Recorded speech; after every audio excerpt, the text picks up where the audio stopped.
So good morning, guys. Am I audible? Am I audible, guys?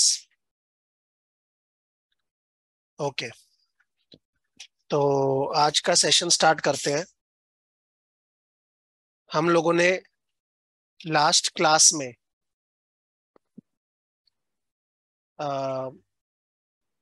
Estimators के बारे में पढ़ा था। ऑर्डिनरी लीस्ट स्क्वायर एस्टिमेटर, ठीक है, least absolute deviation estimator, maximum likelihood estimator, moment matching estimator and उसके बाद बेयजियन एस्टिमेटर। आज अपने उसका एक यूज केस देखने वाले हैं जो कि बहुत प्रोमिनेंट है क्रेडिट रिस्क स्पेस में। The use case is low default portfolios, right. काफी बारी जो आपका एक पोर्टफोलियो होगा, वेदर रिटेल और कॉर्पोरेट, जनरली ये चीज आपको कॉर्पोरेट में ज्यादा दिखेगी। आपको दिखेगा in the different rating grades the defaults are almost zero. तो let me show you one example. मैं एक एग्जांपल से स्टार्ट कर रहा हूं। यहां पर मेरे पास एक डेटा है एक पर्टिकुलर बैंक के, ठीक है, पोर्टफोलियो का ना। वो डेटा आपको ऐसा दिख रहा है। Basically we have rating grades. यहाँ पे रेटिंग ग्रेड्स है। हर एक रेटिंग ग्रेड में कितने नंबर ऑफ ऑब्लिगर्स है एंड कितने उसमें से डिफॉल्ट हुए हैं। हर एक रेटिंग ग्रेड में कितने ऑब्लिगर्स हैं एंड कितने डिफॉल्ट हुए हैं, right. So basically we have the default rate for each particular rating grade और फॉर ईच बकेट। नाउ इस तरह के डेटा में आपको क्या प्रॉब्लम दिख रही है? सबसे बड़ी प्रॉब्लम ये है कि this is a very low default portfolio, right. In many rating grades the default is zero, right. उसके अलावा आपको क्या प्रॉब्लम दिख रही है? उसके अलावा क्या प्रॉब्लम दिख रही है? आपको दिख रहा है कि CAA1 के सामने जो आपके नंबर ऑफ डिफॉल्ट्स है दैट इज 5, राइट। CAA2 के सामने नंबर ऑफ डिफॉल्ट्स कम हो रहे हैं 3। CA के सामने नंबर ऑफ डिफॉल्ट्स और कम हो रहे हैं which is 2, right. Percentage term में नो डाउट यहाँ पे अपना PD इंक्रीज हो रहा है तो प्रॉब्लम नहीं है, बट कई बार ऐसा हो सकता है कि आपको ऐसा दिखे कि परसेंटेज टर्म में भी जो अच्छे रेटिंग ग्रेड है उसमें डिफॉल्ट रेट ज्यादा दिखे एज कंपेयर टू जो पुअरर रेटिंग ग्रेड्स है उसमें डिफॉल्ट रेट कम दिखे। यहां तो वैसा सिनेरियो नहीं है, बट मैं क्या बोलना चाह रहा हूं कि जो लो डिफॉल्ट पोर्टफोलियो है ना, ये जो एग्जांपल है सामने, ये लो डिफॉल्ट पोर्टफोलियो का एग्जांपल है। इसमें दो तरह की प्रॉब्लम्स आती है अगर आपको इस डेटा को यूज करना है, इस रिजल्ट को यूज करना है। बेसिकली आपको बाजल के लिए चाहिए क्या होता है? हर एक रेटिंग ग्रेड के सामने एक एवरेज डिफॉल्ट रेट। मैं बोल रहा हूं यहां पर वो डेटा है, हर एक रेटिंग ग्रेड के सामने आपके पास एवरेज डिफॉल्ट रेट है। बट लो डिफॉल्ट पोर्टफोलियो में दो इश्यूज होते हैं। वो दो इश्यूज कौन कौन से हैं? पहला जो प्रोमिनेंट इशू है वो ये है कि आपको बहुत सारे रेटिंग ग्रेड्स के सामने नंबर ऑफ डिफॉल्ट्स कितने मिलेंगे? जीरो। इसका मतलब उन रेटिंग ग्रेड्स के लिए आपका डिफॉल्ट रेट कितना हो गया? 0%। नाउ जस्ट बिकॉज हिस्टोरिकली आपका नंबर ऑफ डिफॉल्ट जीरो रहे हैं, क्या इसका मतलब फ्यूचर में भी एक पर्टिकुलर लोन का प्रोबेबिलिटी ऑफ डिफॉल्ट जीरो हो जाएगा? Tell me. नहीं। अगर आपने लोन दिया तो कुछ तो प्रोबेबिलिटी ऑफ डिफॉल्ट होगा ही ना। आप उसको हमेशा रूल आउट कैसे कर सकते हो कि नहीं अपना तो प्रोबेबिलिटी ऑफ डिफॉल्ट 0% हो जाएगा, राइट। यहां पर तो हम लोग क्या बोल रहे हैं, अलग अलग रेटिंग ग्रेड्स के लिए अपना एवरेज डिफॉल्ट रेट या जिसको हम TTC-PD बोलते हैं that is zero. Just because historically हमने कोई डिफॉल्ट एक्सपीरियंस नहीं किया, हिस्टोरिकली डिफॉल्ट एक्सपीरियंस नहीं किया, वो तो डेटा का इशू है ना। दैट डजंट मीन कि फ्यूचर में कभी कोई डिफॉल्ट होगा ही नहीं।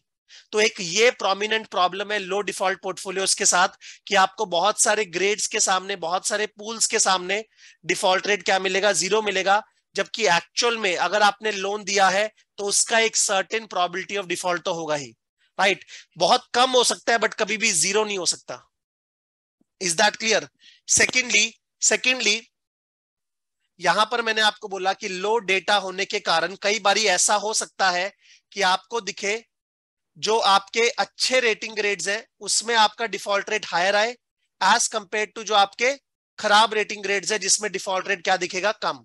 ऐसा हो ही सकता है ना। अगर आपका डेटा लो है तो लो डेटा के कारण you can experience high number of defaults in better rating grades as compared to low number of defaults in the worser rating grades, right? इसका मतलब आपका जो रैंकिंग है, रैंकिंग ऑफ ग्रेड्स, वो क्या हो जाएगा? Violate, right? That is two main challenges with low default portfolio. कौन कौन से? एक तो आपके नंबर ऑफ डिफॉल्ट जीरो आने के कारण बहुत सारे ग्रेड्स के सामने आपका डिफॉल्ट रेट जीरो आएगा, जबकि एक्चुअल में डिफॉल्ट रेट कभी भी जीरो नहीं हो सकता, कुछ ना कुछ पीडी तो रहेगा ही, although it may be small. Secondly, आपका जो रैंक ऑर्डरिंग है, ग्रेड्स का रैंक ऑर्डरिंग, वो वायलेट हो सकता है। रैंक ऑर्डरिंग का मतलब ये है कि जैसे जैसे आपका ग्रेड खराब हो रहा है, जैसे जैसे आप खराब रेटिंग ग्रेड्स में जा रहे हो, आपका डिफॉल्ट रेट हायर होना चाहिए। बट अगर आप लो डिफॉल्ट पोर्टफोलियो के साथ काम कर रहे हो, तो just because of lack of sufficient data points you may experience lower default rate at poorer rating grades, which is a problem, right? इसका मतलब आपका रैंक ऑर्डरिंग रिस्पेक्ट नहीं हो रहा, जो कि होना चाहिए ना। जैसे जैसे आपका ग्रेड खराब हो रहा है, आपका डिफॉल्ट रेट इंक्रीज होना चाहिए, बट मे बी वैसा ना हो आपके लो डिफॉल्ट पोर्टफोलियोज के केस में। सो this is the beginning point. Sir ये हमने ग्रेड्स वाइज पीडी कैसे निकाला होगा, ये मैंने आपको बाजल में सिखाया था कि हम लोग डिसीजन ट्रीज करके सेगमेंट्स बना सकते हैं, राइट? डिसीजन ट्रीज यूज करके सेगमेंट बना सकते हैं, तो वो हम अलग से डिस्कशन करेंगे भी। अभी आप ऐसा मान के चलो कि आपके पास अलग अलग रेटिंग ग्रेड्स हैं। यहाँ पे मेरे पास 21 रेटिंग ग्रेड्स हैं एंड उनके सामने मेरे पास डिफॉल्ट रेट्स है जो कि बहुत लो है, because this is a low default portfolio. तो लो डिफॉल्ट पोर्टफोलियो के साथ प्रॉब्लम आने वाली है, वो दो प्रॉब्लम मैंने आपको बता दी। कौन कौन सी? Even though in sample data PD 0%, but reality में प्रोबेबिलिटी कभी भी 0% नहीं हो सकती। अगर लोन आपने दिया है तो उसमें डिफॉल्ट का चांस तो है ही, right? Secondly, rank ordering of grades में बी वायलेटेड। जो आपका रैंक ऑर्डरिंग है कि जैसे जैसे आपका रेटिंग ग्रेड खराब हो रहा है, आपका डिफॉल्ट रेट इंक्रीज होना चाहिए, कई बारी वो वायलेट हो सकता है। मेरे डेटा में नहीं हुआ, बट किसी और डेटा में हो सकता है। That will also be a challenge, right? तो उस केस में हमें कुछ स्पेशल टेक्निक्स यूज करनी पड़ेंगी to model probability of default in case of low default portfolio. Low default portfolio में हम लोग ट्रेडिशनल तरीके से, जैसे अभी हमने किया कि रेटिंग ग्रेड वाइज एक एवरेज पीडी निकाल लो और उसी को यूज कर लो, वो नहीं कर सकते। हमें बेसिकली नंबर्स को ठीक करना पड़ेगा वो दोनों प्रॉब्लम्स के लिए। So what are the approaches to model PD in case of LDP? बहुत सारी अप्रोचेस हैं, ठीक है, बहुत सारी अप्रोचेस हैं। इनफैक्ट पूरा एक 7-8 घंटे का कोर्स बन सकता है वो सारी अप्रोचेस पे। बट जो सबसे प्रोमिनेंट अप्रोच है एंड जो सारे के सारे बैंक्स यूज कर रहे हैं, ठीक है, बड़े बैंक्स की बात कर रहा हूं, इन्वेस्टमेंट बैंक्स की मैं वो कवर कर रहा हूं। उसमें दो अप्रोच आती है। कौन कौन सी? One is Pluto Tasche. तो प्लूटो एंड टैश नाम के दो लोग थे जिन्होंने मिलके ये मॉडल बनाया, Pluto Tasche. And one is Bayesian approach. तो बेजियन एस्टिमेटर्स का आइडिया हमने लास्ट क्लास में लिया था, उसको आज यूज करेंगे इस पर्टिकुलर केस स्टडी में। एंड दूसरा जो सबसे ज्यादा यूज होता है, अगर आप इंटरव्यू में जाएंगे और आपसे लो डिफॉल्ट पोर्टफोलियो के बारे में पूछ लिया तो आपसे सिर्फ प्लूटो टैश ही पूछा जाएगा, बिकॉज पूरी इंडस्ट्री, सारे के सारे इन्वेस्टमेंट बैंक्स, वेदर एचएसबीसी और बार्कलेज, हर कोई क्या यूज कर रहा है? प्लूटो टाशे यूज कर रहा है, right? So Pluto Tasche approach is based on double conservatism. अब ये अप्रोच थोड़ा सा मैथमेटिकल है, डिफिकल्ट है डाइजेस्ट करना, तो मैंने उसको सिंप्लीफाई करने की कोशिश की है, राइट? प्लूटो टाश क्या बोल रहा है? कंजर्वेटिव हो जाओ। आपके डिफॉल्ट्स कम आ रहे ना, जीरो आ रहे ना, तो shock the defaults, shock the probability of default. आप कंजर्वेटिव हो जाओ। एंड कंजर्वेटिव एक लेवल पे नहीं होना, आपको डबल कंजर्वेटिव होना है। वो डबल कंजर्वेटिज्म कैसे आएगा अभी मैं आपको बताऊंगा। एंड बेजियन अप्रोच क्या बोलता है कि हमारा posterior is proportional to prior into likelihood. ये तो हमने लास्ट क्लास में डिस्कस किया ही था, आज इसको हम रियल डेटा पे देखेंगे, राइट? तो मैं सपोर्टिंग एक्सेल शीट्स बनाया हूं, वो एक्सेल शीट्स को मैं शो करूंगा एंड साथ साथ मैंने write up OneNote files में लिखा हुआ है। अपने डिस्कशन स्टार्ट करते हैं। Now starting with Pluto Tasche. मैंने बोला कि अगर आप किसी भी इंटरव्यू में जाओगे और आपसे लो डिफॉल्ट पोर्टफोलियो पूछ लिया तो आपसे प्लूटो टैश ही पूछा जाएगा, बिकॉज पूरी इंडस्ट्री आज के दिन प्लूटो टैश यूज कर रही है, राइट? नाउ प्लूटो टैश में डबल कंजर्वेटिज्म इनकॉर्पोरेट हो रहा है। एक अपना फर्स्ट लेवल ऑफ कंजर्वेटिज्म आएगा, फिर अपना एक सेकेंड लेवल ऑफ कंजर्वेटिज्म आएगा। ये मैंने ऐसे बोला है जो प्लूटो टैश का ओरिजिनल पेपर है उसमें ऐसा लिखा नहीं हुआ, बट वो काफी मैथमेटिकल है, आपको समझ नहीं आएगा, तो उसको सिंप्लीफाई करने के लिए मैंने यहाँ पर ऐसा लिखा है। Now first level of conservatism क्या है? फर्स्ट लेवल ऑफ कंजर्वेटिज्म ये है कि you have to find conservative number of defaults for each bucket या ग्रेड। कहने का मतलब क्या है, यहां पर आप देखो, आपके पास हर एक बकेट में नंबर ऑफ ऑब्लिगर्स है और आपके पास हर एक बकेट में नंबर ऑफ डिफॉल्ट्स है। नाउ यहां पर जो नंबर ऑफ डिफॉल्ट्स हैं अभी वो कंजर्वेटिव नहीं है, राइट? बिकॉज आपको दिख रहा है कि ट्रिपल ए के सामने नंबर ऑफ डिफॉल्ट 0 है, तो कहां से ये कंजर्वेटिव हुआ? इसको अपने को कंजर्वेटिव करना होगा। मैंने कंजर्वेटिव कैसे किया है, ध्यान से देखना। मैंने कंजर्वेटिव कैसे किया है, आई हैव टेकन क्यूमुलेटिव ऑब्लिगर्स, ये क्यूमुलेटिव ऑब्लिगर्स कितने अपने 3018, and cumulative number of defaults which is 24, and उसको मैंने ट्रिपल ए के सामने लाके रख दिया है। कहने का मतलब क्या है, फर्स्ट लेवल ऑफ कंजर्वेटिज्म कैसे इनकॉर्पोरेट हो रहा है? यू हैव टू एज्यूम, देखो सबसे खराब क्या हो सकता है, आप एज्यूम कर रहे हो कि triple A is as bad as everyone else. आपका ट्रिपल ए एक रेटिंग ग्रेड है, फिर डबल ए 1 है, फिर डबल ए 2 है। मैं ऐसा एज्यूम कर रहा हूं, मुझे कंजर्वेटिज्म इनकॉर्पोरेट करना है, तो मैं ऐसा एज्यूम कर रहा हूं कि triple A is as bad as everyone else. Triple A is as bad as everyone else. इसका मतलब what I am trying to say is PD of triple A is equal to PD of homogeneous pool. मैं पूरे के पूरे जो जितने सारे rating grades है ना, अभी तो मैं अलग अलग मान रहा हूं उन सबको, बट मैं मान लूंगा कि वो पूरे के पूरे जो अलग अलग रेटिंग ग्रेड्स हैं they belong to a homogeneous pool, right? मतलब सारे के सारे सिमिलर है, अलग अलग रेटिंग ग्रेड्स मानना ही नहीं, all these belong to a similar pool such that PD of AAA is equal to PD of homogeneous pool where pool contain all the grades less than equal to AAA. So what I am saying is मैं AAA के सामने number of default 0 use नहीं करूंगा। मैं ऐसा मानूंगा कि जो सारे के सारे लोन्स है ना, जो डिफरेंट रेटिंग ग्रेड्स को बिलोंग कर रहे हैं, they all belong to a homogeneous pool, right? वैसे तो होमोजीनियस नहीं है ना, होमोजीनियस मतलब जिनका रिस्क सेम है। कहां पे रिस्क सेम है? अलग अलग पूल्स हैं आपके, एक ट्रिपल ए है, एक डबल ए 1 है, एक डबल ए 2 है, बट ऐसा मैं एज्यूम करूंगा कि triple A is as bad as everyone else, right? So PD of triple A is equal to PD of homogeneous pool where pool contain all the loans with grades less than equal to AAA, right? So ये पूरा का पूरा मेरा एक pool बन गया। अब ये अलग अलग ग्रेड है ही नहीं, तो पूल में नंबर ऑफ ऑब्लिगर्स कितने हैं? 3018, एंड पूल में नंबर ऑफ डिफॉल्ट्स कितने हैं? 24। तो यहां पर मेरा आ गया cumulative obligors 3018 and cumulative defaults 24, right? कैसे किया समझ में आया ना?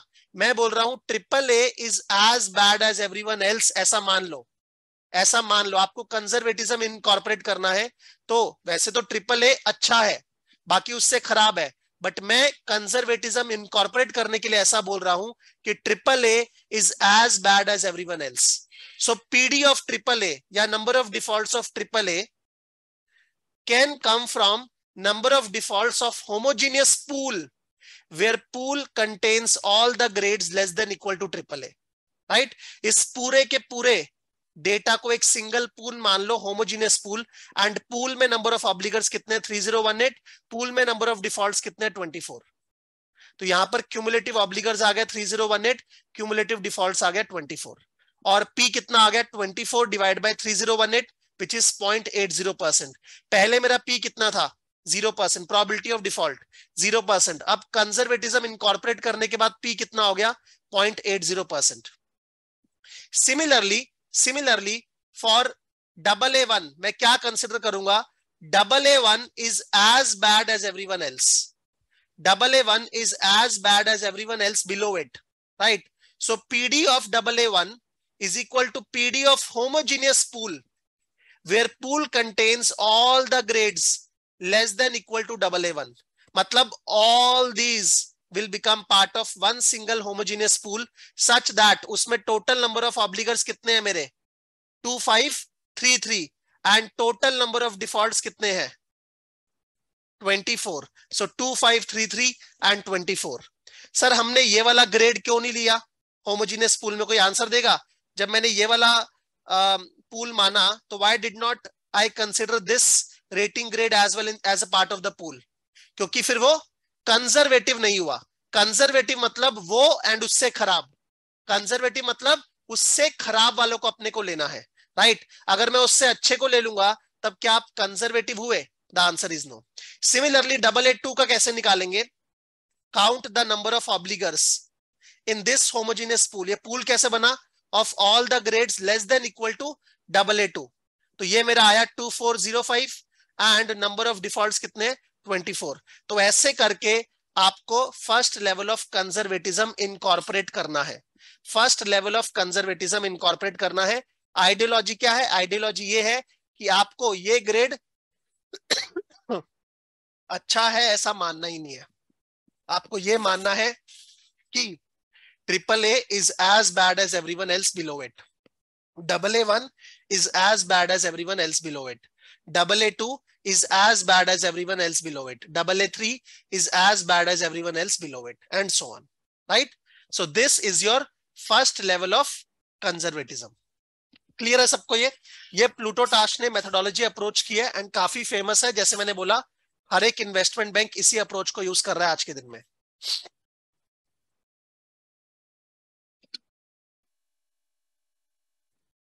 आगे चलते हैं।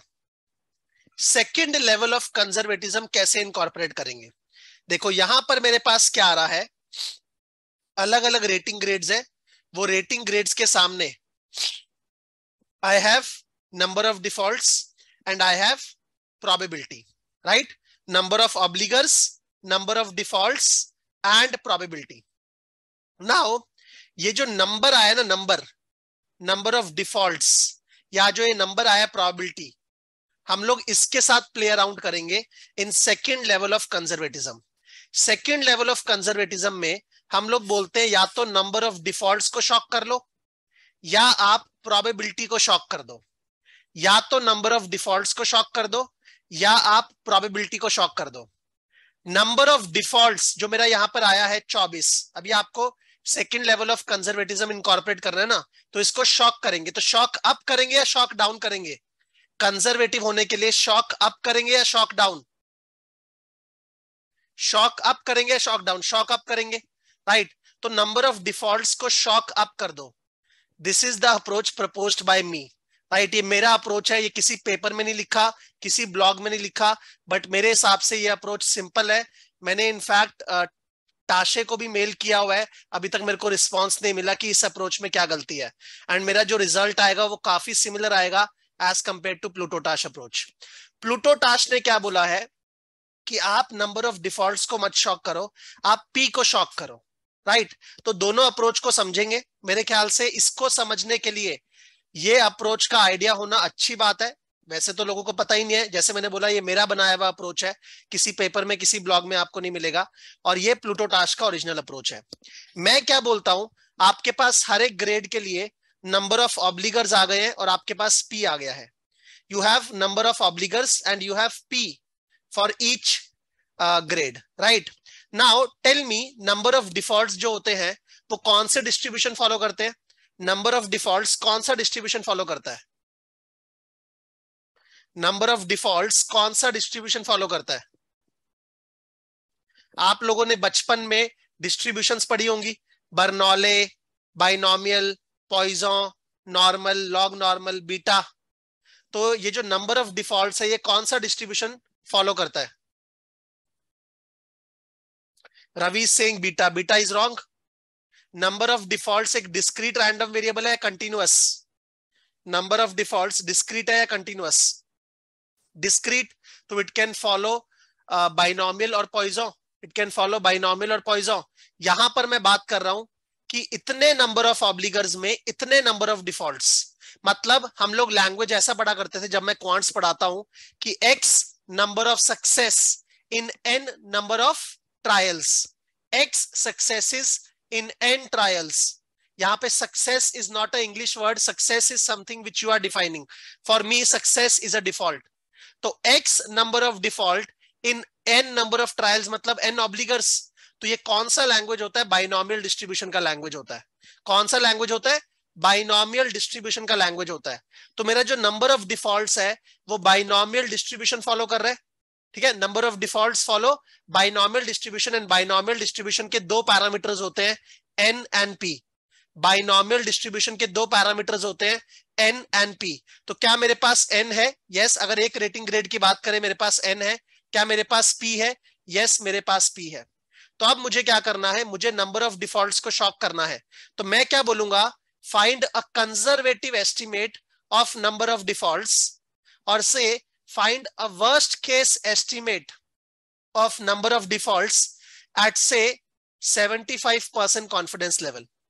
Find worst case number of defaults at say 75% confidence level. Right? Sir 75% क्यों यूज कर रहे हैं, 99% क्यों नहीं यूज कर रहे, या 95% क्यों नहीं यूज कर रहे? प्लूटो टाश ने इसके ऊपर डिस्कशन किया है। उसने बोला है कि अगर आप 50% यूज करते हो ना कॉन्फिडेंस, तो 50% यूज करने का मतलब क्या हुआ है? ऑन एन एवरेज के पास आप जा रहे हो, एवरेज के पास जा रहे हो आप, तो 50% is a prudent estimate, non conservative. 50% is a prudent, prudent मतलब जो रैशनली लॉजिकली करेक्ट है, prudent estimate, not conservative. Right?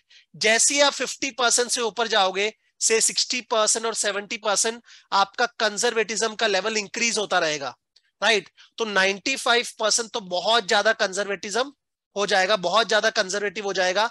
In that case Pluto Tasche said कि 75% इज रीजनेबल इनफ। राइट? तो आपको worst case number of defaults निकालना है at 75% confidence level. Binomial distribution है, binomial distribution के पैरामीटर्स है, तो क्या आप x नहीं निकाल सकते? Worst case number of defaults, मेरा रैंडम वेरिएबल यहाँ पे क्या है? नंबर ऑफ डिफॉल्ट्स, एंड मेरा प्रोबेबिलिटी कितना है? 75%। तो मैं आपको इसको शो कर रहा हूं कैसे करेंगे अगर करना हो। राइट? यहां पर मेरा n है 3018 एंड मेरा p है 0.795% जो मैंने यहां से लिया है। राइट?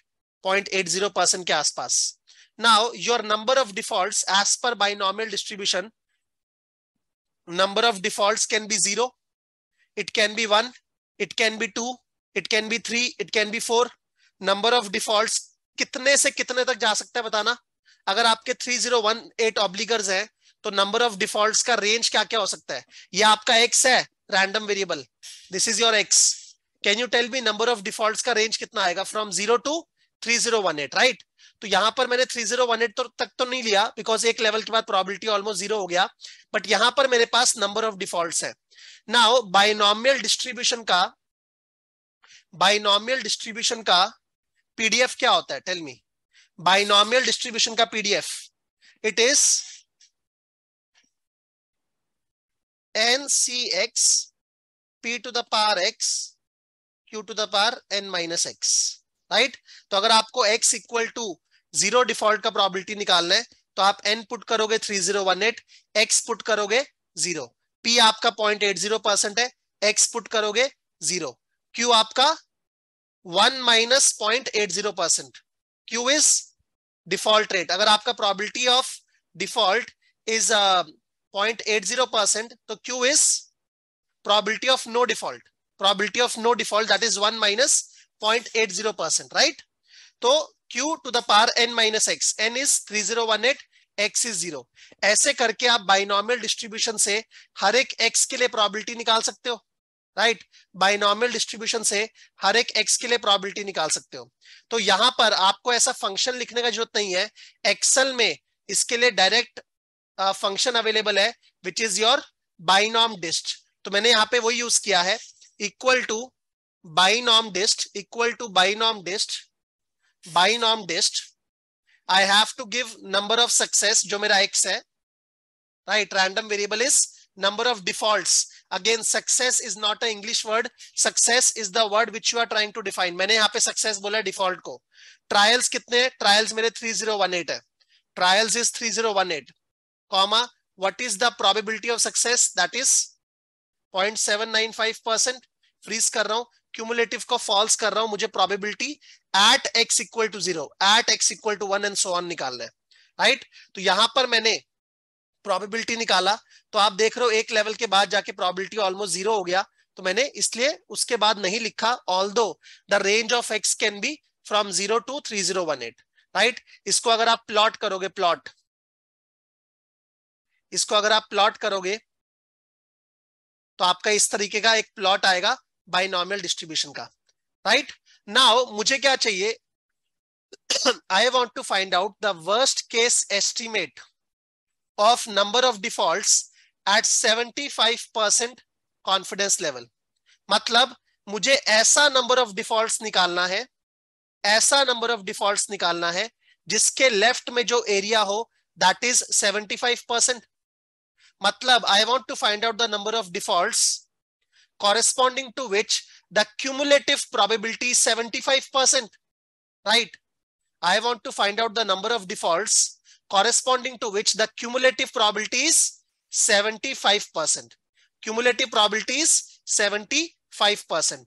तो यहां से अगर आप ऐड करना शुरू करोगे, ठीक है, नीचे में आपको सम दिख रहा है, we will stop at a point जहां पे cumulative probability around 75% हो जाए। तो यहां पर आप देख रहे हो, यहां पर आपका cumulative probability कितना बन रहा है, अगर मैं यहां तक ऐड करूं, it is coming equal to 76.8509%, right?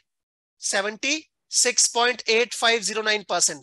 तो अगर आपको 75% लेना है तो इसके बीच में आएगा कहीं, बट सिंस आपका जो वेरिएबल है that is discrete number of defaults, तो it will be 27, it will be 27 number of defaults, right. 27 number of defaults पे आपका 75% कॉन्फिडेंस लेवल है।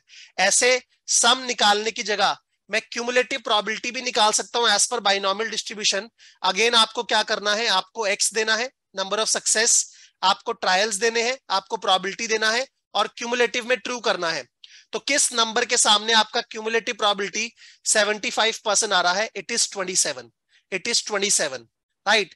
तो मेरा worst case number of default क्या होगा, 27। पहले मेरे नंबर ऑफ डिफॉल्ट्स कितने थे, 24 थे ना मेरे डेटा में, और अब मैंने second level of conservatism impose करके नंबर ऑफ डिफॉल्ट्स कितने कर दिए, 27। तो इसीलिए मैंने आपको बोला कि हम लोग 2 लेवल्स ऑफ कंजर्वेटिज्म इनकॉर्पोरेट करेंगे। फर्स्ट हम लोग कंसिडर करेंगे कि triple A is as bad as everyone else, similarly double A1 is as bad as everyone else, and हम लोग नंबर ऑफ डिफॉल्ट्स वापस से निकालेंगे।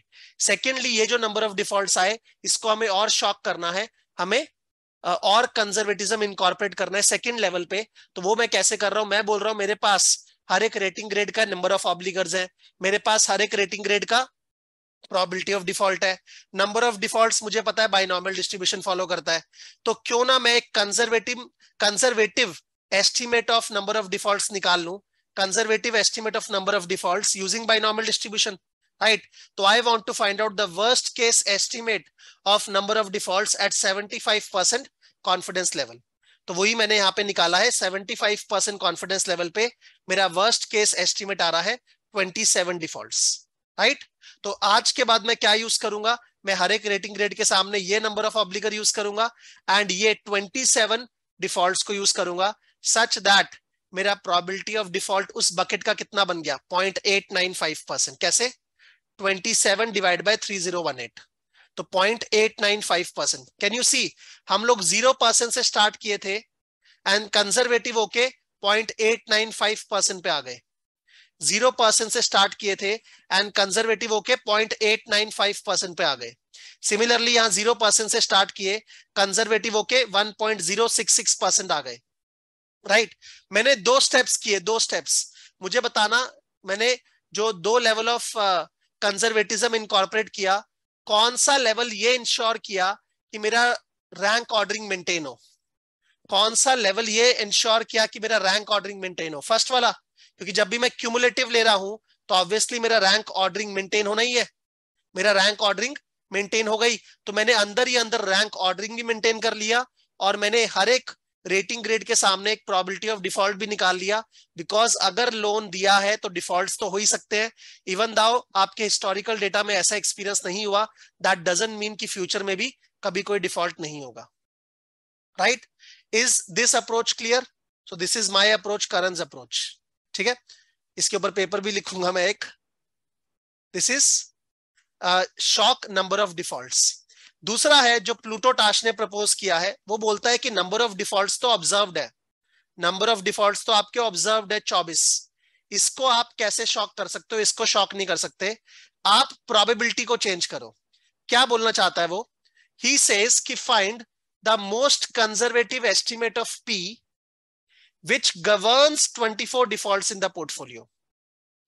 आपको most conservative estimate of P निकालना है which governs 24 defaults in the portfolio. आपका जो नंबर ऑफ डिफॉल्ट्स है वो तो 24 ही रहेगा, राइट। यहां पर हम नंबर ऑफ डिफॉल्ट्स को शॉक कर रहे हैं और पी हमने कांस्टेंट रखा हुआ है 0.8%। वो क्या बोलता है, आप पी को चेंज कर सकते हो। पी को इस तरीके से चेंज करो कि आपका जो एक्स है वो एज इट इज रहे, विच इज 24 डिफॉल्ट्स, राइट। अगर आपको पी का कंजर्वेटिव एस्टिमेट लेना है तो पी को शॉक अप करना होगा या shock down? Tell me. P is probability of default, उसको शॉक अप करना होगा या शॉक डाउन? शॉक अप करना होगा। तो शॉक कितना अप करें, उसके लिए आपको इंश्योर करना है कि area under x equal to 24, मतलब cumulative probability at x equal to 24 reduces to 25%। ये रिड्यूसेस क्यों है और ये 25% क्यों है, 75% क्यों नहीं है? इसका आंसर दे रहा हूं, but 75 and 25 are linked. Answer दे रहा हूं। नाउ कमिंग ओवर हेयर, यहां पर मैंने n लिया है 3018 एंड एक बारी p लिया है 0.820%। यहां पे मेरे नंबर ऑफ डिफॉल्ट्स है, नंबर ऑफ डिफॉल्ट्स, एंड उसके सामने मेरा क्या है, प्रोबेबिलिटी। उसके सामने मेरा क्या है, प्रोबेबिलिटी। नाउ x आपका 24 ही रहेगा, x आपका 24 ही रहेगा because that is observed. Pluto Tasche क्या बोलते हैं कि नंबर ऑफ डिफॉल्ट्स तो आपके ऑब्जर्व्ड है, तो उसको आप चेंज नहीं कर सकते। आप प्रोबेबिलिटी को चेंज कर सकते हो सच दैट ये जो नंबर ऑफ डिफॉल्ट्स है उसके अंदर जो आपका एरिया है, उसके अंदर जो आपका एरिया है वो कंजर्वेटिव हो जाए। वो कंजर्वेटिव होगा तो ऑटोमेटिकली आपका प्रोबेबिलिटी ऑफ डिफॉल्ट भी कंजर्वेटिव हो जाएगा। कैसे? यहां पर देखो, यहां पर देखो, ये जो पूरा एरिया है under x equal to 24, can you tell me the cumulative probability? It is around 50%। It is around 50%। मेरा p कितना है, 0.820%। 0.820%। नाउ प्लूटो टाश क्या बोलते हैं, p को चेंज करो, p की अलग अलग वैल्यूज लो एंड वहां पे जाके स्टॉप करना जहां पर एरिया, ठीक है, less than equal to x, area under x equal to 24 कितना है, 25%। Area under x equal to 24 कितना है, 25%, नॉट 75%। वापिस से बोल रहा हूं, आपको ये 24 डिफॉल्ट्स को शॉक नहीं करना है। आपके पास एक p है, उसके हिसाब से आपके पास 0 डिफॉल्ट के लिए प्रोबेबिलिटी आ गया, 1 डिफॉल्ट के लिए प्रोबेबिलिटी आ गया, 24 डिफॉल्ट्स के लिए आपके पास एरिया आ रहा है या क्यूमुलेटिव प्रोबेबिलिटी आ रहा है। अभी मेरा 50% है। आपको p इस तरीके से चेंज करना है कि जो क्यूमुलेटिव प्रोबेबिलिटी आए at x24 that is equal to 25%। क्योंकि मेरा 75% कॉन्फिडेंस लेवल है तो मैं ये एरिया 25% करूंगा, राइट। सर 75% क्यों नहीं, बता रहा हूं। आपको कंजर्वेटिव एस्टिमेट लेना है तो आपने बोला p को इंक्रीज करना होगा। अगर आप p को इंक्रीज करते हो, यह आपका ओरिजिनल बाइनॉमियल डिस्ट्रीब्यूशन है, this blue curve is your original binomial distribution, right. अगर आप मुझे बताओ p को इंक्रीज करते हो, p को इंक्रीज करते हो, सपोज मैं यहां पे p को इंक्रीज कर रहा हूं 0.95%, राइट।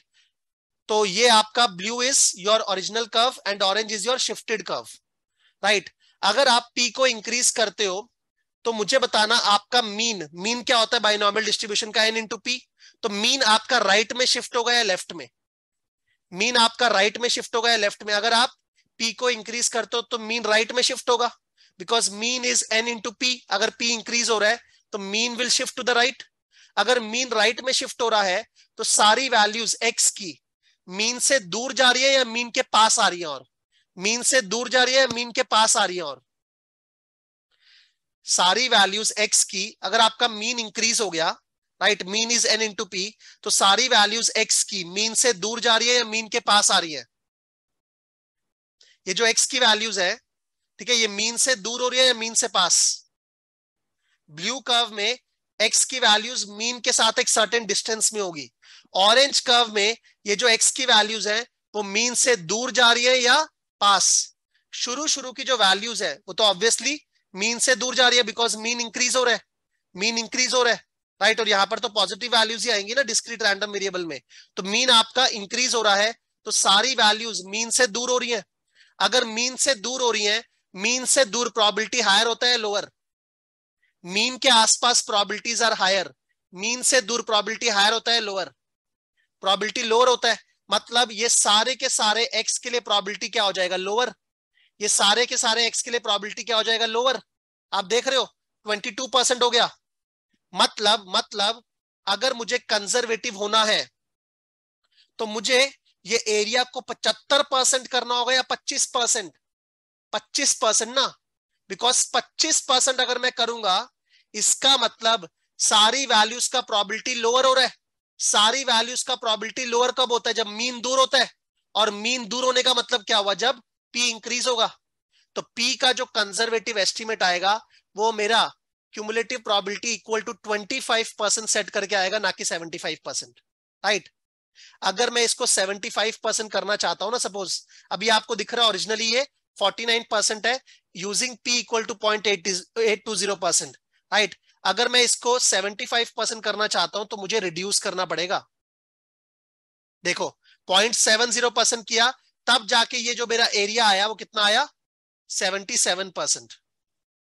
अगर मैं इसको इंक्रीज करना चाहता हूं तो दिस विल बी 25%, नॉट 75%। तो अगर मैं इसको 0.9 कर देता हूं सपोज, तो दिस विल बी 31%। मुझे 0.91 करना है बिकॉज मुझे 25% पे जाना है, तो 29%। तो आप इस तरीके से पी को चेंज करोगे कि आपका जो क्यूमुलेटिव प्रोबेबिलिटी है दैट इज इक्वल टू 25%। उसका लॉजिक समझ में आया, वापिस से बता रहा हूं। मेरा एक ओरिजिनल पी है और हर एक एक्स के सामने मेरा एक प्रोबेबिलिटी आ रहा है, सच दैट जो मेरा एरिया है, एरिया या क्यूमुलेटिव प्रोबेबिलिटी बोल लो, at x equal to 24 is equal to 49%, is equal to 49%। Now Pluto Tasche क्या बोलता है कि आप नंबर ऑफ डिफॉल्ट्स को नहीं शॉक कर सकते, वो तो ऑब्जर्व्ड है, जो मेरा अप्रोच था। प्लूटो टास्क का ऐसा बोलना है नंबर ऑफ डिफॉल्ट्स शॉक करना is not allowed because number of defaults is observed. तो हम लोग पी को शॉक करेंगे। आपको पी का कंजर्वेटिव एस्टिमेट निकालना है। पी का कंजर्वेटिव एस्टिमेट निकालने का मतलब पी को इंक्रीज करना है। अब पी को कहां तक इंक्रीज करे, वहां तक इंक्रीज करे सच दैट जो आपका एरिया है ना under X equal to 24 that is equal to 25%। अगर मेरा 75% कॉन्फिडेंस लेवल है तो 25% is like significance level. So area under X equal to 24 is equal to 25% significance level. Sir why not 75%? उसका logic मैंने आपको दिया कि अगर आपको कंजर्वेटिव एस्टिमेट लेना तो पी को इंक्रीज करना होगा। अगर आप पी को इंक्रीज करोगे तो बाइनोमियल का mean is given by N into P, तो आपका मीन इंक्रीज हो जाएगा। मीन इंक्रीज हो जाएगा तो सारी एक्स की वैल्यूज मीन से दूर हो जाएंगी एंड उनकी प्रोबेबिलिटी गिरने वाली है, राइट। तो अगर मीन को इंक्रीज करना है तो प्रोबेबिलिटी को गिरना होगा, प्रोबेबिलिटीज को गिरना होगा, तो जो क्यूमुलेटिव प्रोबेबिलिटी है उसको 50% से, जो यहाँ पे 50% है, गिर के 25 आना होगा, ना कि बढ़ के 75। बिकॉज अगर बढ़ के 75 जाना है तब तो ये पी गिर जाएगा, जबकि मुझे पी का कंजर्वेटिव एस्टिमेट लेना है, पी को इंक्रीज करना है, राइट। तो मैं ये सेम चीज गोल सीक से कर सकता हूं। तो I can go to data, I can go to goal seek. Goal seek में मैं जाऊंगा, मुझे इस वैल्यू को सेट करना है टू 0.25, इस वैल्यू को सेट करना है to 0.25 by changing this, right. तो कितना आया 0.933%। 0.933% मेरा पहले एस्टिमेट था 0.80% एंड अब कितना आया 0.933%। मेरे अप्रोच से कितना आया था 0.895% एंड प्लूटो टास्क के अप्रोच से कितना आया 0.933%, राइट। दोनों के दोनों शॉक हुए ऊपर की तरफ, मेरे अप्रोच ने भी शॉक किया है और प्लूटो टास्क ने भी किया है। Is this clear? Is this clear? पूरा रूटीन क्लियर है? डिफिकल्ट है ये, बट आई होप मैंने आपको इंट्यूशंस दे दी जिससे आप समझ पाएंगे कि क्यों 25% सिग्निफिकेंस लेवल कर रहे हैं, ना कि 75% कॉन्फिडेंस लेवल, राइट। तो या तो नंबर ऑफ डिफॉल्ट्स को शॉक करो जो मेरा अप्रोच है, या पी को शॉक करो विच इज प्लूटो-टाश का अप्रोच। पी का कंजर्वेटिव एस्टिमेट अपने को लेना है तो पी को इंक्रीज करना होगा सच दैट जो मेरा क्यूमुलेटिव प्रोबेबिलिटी है एट x इक्वल टू 24 वो गिरे ना कि बढ़े, गिरेगा टू 25%। राइट नाउ ये जो हमने सॉल्व किया, अभी मैंने क्या किया, लुकअप किया। यहां पर फर्स्ट केस में बात कर रहा हूं, मैंने लुकअप किया कि किस नंबर ऑफ डिफॉल्ट्स पे मेरा प्रोबेबिलिटी 75% आ रहा है। Right and that is my shocked number of defaults. इस चीज को सॉल्व करने के लिए क्या कोई शॉर्टकट अवेलेबल है? इस चीज को सॉल्व करने के लिए क्या कोई शॉर्टकट अवेलेबल है? The answer is yes.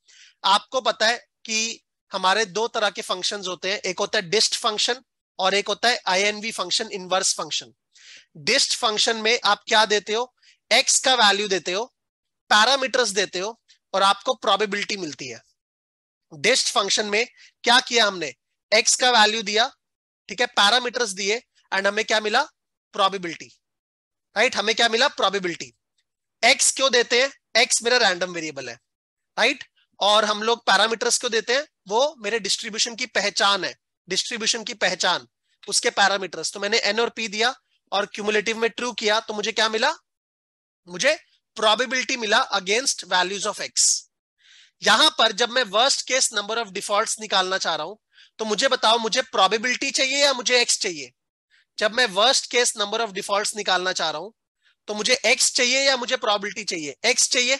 Probability मेरे पास है 75% और मुझे x लुकअप करना है, तो उस केस में हम यूज करते हैं inverse functions. So I will say equal to binom inverse, binom dot inverse.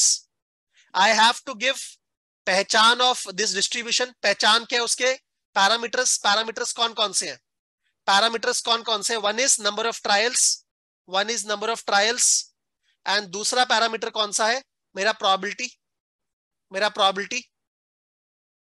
Right और मुझे देना क्या है, मुझे कॉन्फिडेंस लेवल देना है। मुझे मिलेगा क्या, नंबर ऑफ डिफॉल्ट्स। तो 75% इज माय कॉन्फिडेंस लेवल। तो आपका आंसर देखो वही आ गया 27। Right this is the shortcut कि आप इनवर्स फंक्शन को यूज करके, इनवर्स फंक्शन को यूज करके भी ये वैल्यू सीधा निकाल सकते थे कि I wanted to find out the worst case estimate of number of defaults at 75% confidence level. तो I can directly use inverse function. I can give the parameters of this distribution, which is the पहचान of this distribution, and I can give my confidence level 75%. तो मुझे क्या मिल गया, मुझे number of defaults मिल गया, shocked number of defaults at 75% confidence level. Right? तो यहां पर मैंने यही लिखा है कि आप एक शॉर्टकट भी यूज कर सकते हो। तो शॉर्टकट क्या होगा, लिख दे रहा हूं, it is equal to binom dot inverse. Right I have to give n, I have to give p and I have to give 75%. Right sir जिस तरीके से आपने यहां पे शॉर्टकट यूज किया, क्या इस तरीके से यहां पर भी कोई शॉर्टकट यूज कर सकते हैं? देखो यहां पर मैं शॉर्टकट क्यों यूज कर पाया, बिकॉज मेरे नंबर ऑफ डिफॉल्ट्स एक डिस्ट्रीब्यूशन फॉलो करते हैं, कौन सा, बाइनॉमियल डिस्ट्रीब्यूशन। राइट यहां पे मेरा रैंडम वेरिएबल कौन सा है, नंबर ऑफ डिफॉल्ट्स, जो कि कौन सा डिस्ट्रीब्यूशन फॉलो करते हैं, बाइनॉमियल डिस्ट्रीब्यूशन। यहां पे मेरा रैंडम वेरिएबल क्या है, p। यहां पर तो हम p को चेंज कर रहे हैं ना, p कौन सा डिस्ट्रीब्यूशन फॉलो करता है वो मुझे चाहिए होगा अगर मुझे इस तरीके से शॉर्टकट को यूज करना है, इस तरीके से कोई एनालिटिकल सॉल्यूशन को यूज करना है, then I need to know the distribution of p। Number of defaults का डिस्ट्रीब्यूशन इज बाइनॉमियल। P का डिस्ट्रीब्यूशन कौन सा होता है, I am telling you it is beta distribution, it is beta distribution. जो मेरा नंबर ऑफ डिफॉल्ट्स है जो कि रैंडम वेरिएबल है यहां पर, वो कौन सा डिस्ट्रीब्यूशन फॉलो कर रहा है, बाइनॉमियल। इस केस में मैं बाइनॉमियल यूज नहीं कर सकता हूं बिकॉज मेरा random variable is not number of defaults, it is probability of default and probability of default will follow beta distribution. Beta distribution कब यूज होता है, जब आपके रैंडम वेरिएबल का रेंज लाई करे between some a and b। Right for example यहां पर मेरा जो रैंडम वेरिएबल है प्रोबेबिलिटी, वो लाई करेगा बिटवीन टू बाउंड्स 0 एंड 1। तो जो इस तरह के केसेस होते हैं जहां पर आप अपने रैंडम वेरिएबल को एक रेंज में बाउंड करना चाहते हो, वहां पे आप कौन सा डिस्ट्रीब्यूशन यूज करते हो, बीटा। ये हम लोग बचपन के स्टैटिस्टिक्स में पढ़ के आते हैं। जहां पर आपको अपने रैंडम वेरिएबल को रेंज बाउंड करना है बिटवीन ए एंड बी, वहीं पर आप बीटा डिस्ट्रीब्यूशन यूज करते हो ना। तो अगर मेरा प्रोबेबिलिटी रैंडम वेरिएबल है, उसका रेंज तो लाई करेगा बिटवीन 0 to 1, तो beta distribution is the perfect fit, right, for my probability of default random variable. Also binomial and beta distribution में रिश्तेदारी है। बाइनोमियल एंड बीटा डिस्ट्रीब्यूशन में रिश्तेदारी है। वो रिश्तेदारी कैसे है वो अपने को नहीं जानना, अपने को प्रूफ नहीं जानना, बट रिश्तेदारी है। वो रिश्तेदारी क्या है लिख रहा हूं, रिश्तेदारी क्या है लिख रहा हूं। सो बाइनोम सीडीएफ मतलब क्यूमुलेटिव प्रोबेबिलिटी, गिव के या एक्स बोल लो, n and p parameters, plus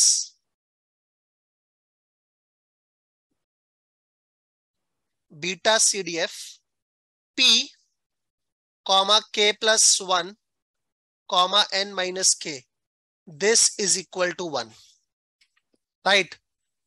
दोनों का cumulative probability is equal to 1, binomial plus beta. बहुत ही सरप्राइजिंग लग रहा होगा, but this is the result, you will have to remember this result. इसके प्रूफ में हमें नहीं जाना, राइट, इसके प्रूफ में हमें नहीं जाना, बट यहां पर अपने को यह समझना है कि बाइनोमियल डिस्ट्रीब्यूशन में मेरा रैंडम वेरिएबल क्या है, के, right, number of defaults, and beta distribution में मेरा रैंडम वेरिएबल क्या है, P, probability of default. And probability of default के लिए बीटा ही क्यों, प्रोबेबिलिटी ऑफ डिफॉल्ट के लिए बीटा इसलिए बिकॉज बीटा डिस्ट्रीब्यूशन उन रैंडम वेरिएबल्स के लिए यूज होता है जो कि रेंज बाउंड है। मेरा जो प्रोबेबिलिटी ऑफ डिफॉल्ट है वो भी तो रेंज बाउंड है बिटवीन 0 to 1। इसीलिए तो लॉस गिवन डिफॉल्ट के लिए इतना फेमस है beta distribution, because loss given default भी लाया करता है बिटवीन 0 to 1, तो प्रोबेबिलिटी ऑफ डिफॉल्ट भी लाया करता है बिटवीन 0 to 1, राइट। तो उसके लिए बीटा डिस्ट्रीब्यूशन परफेक्ट है। तो ये एक्सप्रेशन का बोलने का मतलब क्या है, बाइनोमियल डिस्ट्रीब्यूशन में आपका random variable is number of defaults and P is a parameter. P is a parameter. मैंने आपको लास्ट क्लास में बताया था कि पैरामीटर का भी डिस्ट्रीब्यूशन हो सकता है ना, पैरामीटर का भी डिस्ट्रीब्यूशन। तो बाइनोमियल डिस्ट्रीब्यूशन में जो पी पैरामीटर होता है, it follows beta distribution, it follows beta distribution. This is how the रिश्तेदारी इज कमिंग। जो बाइनोमियल डिस्ट्रीब्यूशन में पी पैरामीटर होता है, it follows beta distribution with two parameters alpha and beta. Alpha and beta, beta distribution के दो parameters होते हैं ना, अल्फा एंड बीटा। तो alpha will be k plus 1, number of defaults plus 1, and beta is number of obligors minus number of defaults, right. अब ये k plus 1 का logic क्या है, लॉजिक नहीं, मैंने आपको बोला ये रिजल्ट है जो आपको याद रखना है। बस इतना याद रखना कि बाइनोमियल डिस्ट्रीब्यूशन में जो मेरा पैरामीटर होता है p, वो बीटा डिस्ट्रीब्यूशन फॉलो करता है, राइट, बीटा डिस्ट्रीब्यूशन फॉलो करता है with parameters k plus 1 and n minus k। तो ये मेरा अल्फा हो गया k plus 1, number of defaults plus 1, and ये मेरा बीटा हो गया which is n minus k, right. And in दोनों का सम क्या आएगा, 1। इन दोनों का सम क्या आएगा, 1। अब अगर आपको नंबर ऑफ डिफॉल्ट्स को शॉक करना है, राइट, तो पहली बात है आप डिस्ट फंक्शन यूज करोगे। CDF is like dist, this is like dist. ये सीडीएफ जो लिखा है मैंने, एक तरह से मैं डिस्ट बोलना चाह रहा हूं, मतलब आप x का वैल्यू दे रहे हो, प्रोबेबिलिटी मिल रहा है। बट अगर मुझे x का वैल्यू निकालना है गिवन प्रोबेबिलिटी, तो मैं क्या यूज करूंगा, बाइनोम इनवर्स, राइट। सिमिलरली मुझे यहां पे बताओ, अगर मुझे worst case estimate of p निकालना है तो कौन सा फंक्शन यूज करूंगा, tell me. Worst case estimate of p निकालना है तो कौन सा फंक्शन यूज करूं, कौन सा फंक्शन यूज करूं, जल्दी बताओ। जैसे यहां मैंने बाइनोम इनवर्स यूज किया बिकॉज मैं नंबर ऑफ डिफॉल्ट्स को शॉक कर रहा था, and number of defaults follow करता है binomial distribution. Beta inverse, excellent. So I will use beta.inv, beta.inv, let me show you it in Excel। मैं क्या यूज करूंगा, beta.inv, ठीक है। मुझे क्या क्या चीजें देनी है, मुझे कॉन्फिडेंस लेवल देना है, कॉन्फिडेंस लेवल, राइट। मुझे पैरामीटर्स देने अल्फा एंड बीटा, पैरामीटर्स देने अल्फा एंड बीटा। तो पैरामीटर्स दूंगा अल्फा एंड बीटा। तो अल्फा एंड बीटा कैसे देंगे? हम लोगों ने अल्फा बोल दिया number of defaults plus 1 and beta बोल दिया number of obligors minus number of defaults, right? तो what I am saying is beta dot inv give confidence level,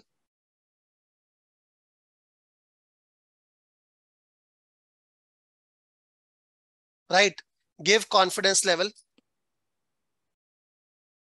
दूसरा give number of defaults plus 1 and third is number of obligors minus number of defaults, right? तो solve करने के दो तरीके हैं, या तो गोल 6 से कर लो, बट गोल 6 से अगर आप करोगे तो याद रखना आपको 75% नहीं करना, आपको 25% पे सेट करना है, 25% पे, राइट? 25% पे सेट करना है, बिकॉज आपको पी को इंक्रीज करना है।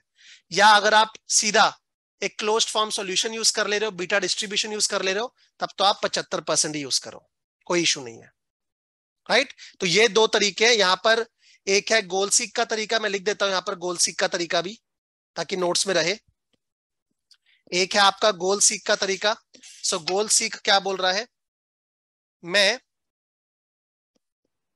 24 डिफॉल्ट लेके चल रहा हूं, 24 defaults. So summation of, sorry,